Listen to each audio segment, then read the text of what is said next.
Ika-11 kabanata. Ang awa ng Diyos sa Israel. Ang tanong ko ngayon, itinakwil na ba ng Diyos ang mga taong pinili niya? Aba hindi. Ako mismo ay isang Israelita, mula sa lahi ni Abraham at kabilang sa lahi ni Benjamin. Hindi itinakwil ng Diyos ang kanyang mga mamamayan na sa simula pa'y pinili na niya. Hindi niyo ba natatandaan ang sinasabi sa kasulatan nang ireklamo ni Propeta Elias sa Diyos ang mga Israelita? Ang sabi ni Elias, Panginoon, pinatay po nila ang inyong mga propeta at winasak ang inyong mga altar. Ako na lang po ang natitira at gusto pa nila akong patayin.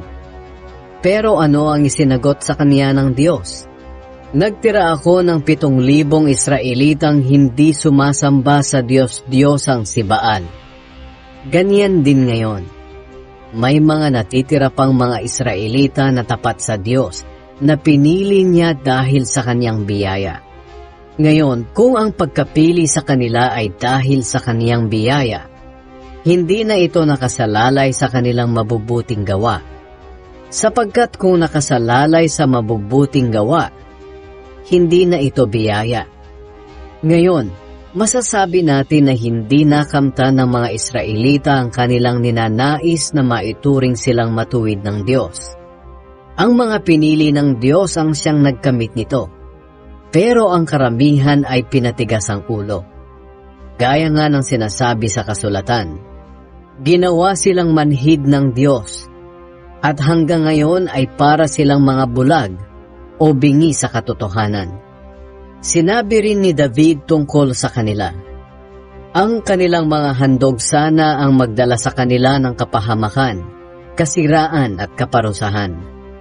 Mabulag sana sila at magkandakuba sa bigat ng kanilang mga papasanin. Natisod ang mga Hudyo dahil hindi sila sumampalataya kay Kristo. Ibig bang sabihin, tuluyan na silang mapapahamak? Hindi. Pero dahil sa paglabag nila, nabigyan ng pagkakataon ng mga hindi Hudyo na maligtas. At dahil dito, maiinggit ang mga Hudyo. Ngayon, kung ang paglabag at pagkabigong ito ng mga Hudyo ay nagdulot ng malaking pagpapala sa mga hindi Hudyo sa buong mundo, gaano pa kaya kalaki ang pagpapalang maidudulot kung makumpleto na ang buong bilang ng mga Hudyo na sasampalataya kay Kristo? Ang kaligtasan ng mga hindi Hudyo. Ngayon, ito naman ang sasabihin ko sa inyong mga hindi Hudyo. Ginawa akong apostol ng Diyos para sa inyo, at ikinararangal ko ang tungkuling ito. Baka sakaling sa pamamagitan nito ay magawa kong inggitin ang mga kapwa ko Hudyo para sumampalataya ang ilan sa kanila at maligtas. Kung ang pagtakwil ng Diyos sa mga Hudyo ang naging daan para makalapit sa Kanya ang ibang mga tao sa mundo, hindi ba't lalo pang malaking kabutihan ang maidudulot kung ang mga Hudyo ay muling tanggapin ng Diyos? Sila ay para na ring muling binuhay. Maihahambing natin ang mga Hudyo sa isang tinapay.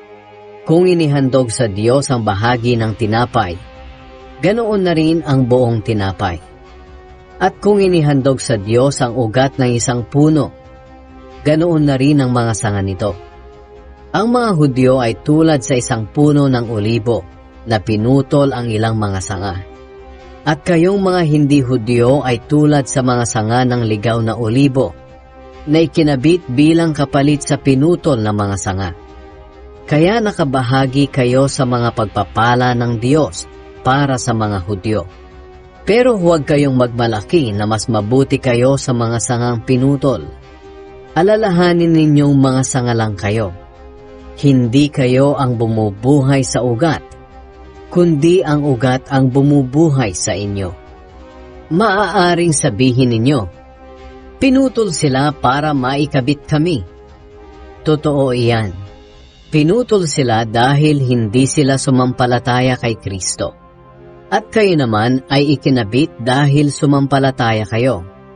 Kaya huwag kayong magmataas. Sa halip ay magkaroon kayo ng takot. Sapagkat kung nagawang putulin ng Diyos ang mga likas na sanga, magagawa rin niya kayong putulin. Dito'y makikita natin ang kabutihan at kabagsikan ng Diyos. Mabagsik siya sa mga nagkakasala, pero mabuti siya sa inyo kung mananatili kayo sa kanyang kabutihan. Pero kung hindi, kayo man ay puputulin din. At kung hindi na magmamatigas ang mga Hudyo kundi sasampalataya, ikakabit din silang muli sa puno, dahil kaya itong gawin ng Diyos. Sapagkat kung kayong mga sanga ng ulibong ligaw ay naidugtong niya sa ulibong inalagaan, kahit na hindi ito kadalasang ginagawa, mas madaling idugtong muli ng Diyos ang mga sangang pinutol mula sa dating puno.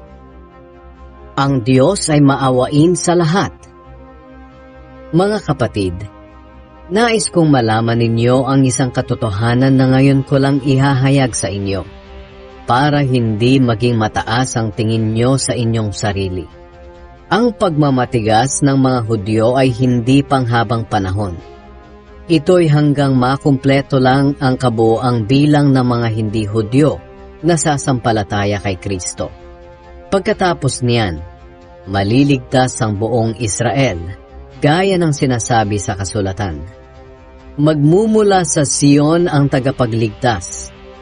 Aalisin niya ang kasamaan sa lahi ni Jacob. Gagawin ko ang kasunduang ito sa kanila sa araw na aalisin ko ang kanilang kasalanan. Dahil tinanggihan ng mga Hudyo ang magandang balita, naging kaaway sila ng Diyos para kayong mga hindi Hudyo ay mabigyan ng pagkakataong maligtas. Pero kung ang pagpili ng Diyos ang pag-uusapan, mahal pa rin sila ng Diyos dahil sa kanilang mga ninuno. Sapagkat ang Diyos ay hindi nagbabago ng isip sa kaniyang pagpili at pagpapala. Dati, kayong mga hindi Hudyo ay suwail sa Diyos, pero kinaawaan niya kayo dahil sa pagsuway ng mga Hudyo. Ganoon din naman, kakaawaan niya ang mga Hudyo sa kabila ng pagkasuwail nila, tulad ng ginawa niya sa inyo.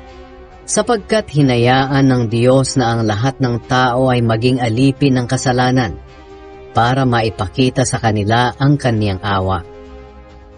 Papuri sa Diyos. Napakadakila ng kabutihan ng Diyos. Napakalalim ng kanyang karunungan at kaalaman.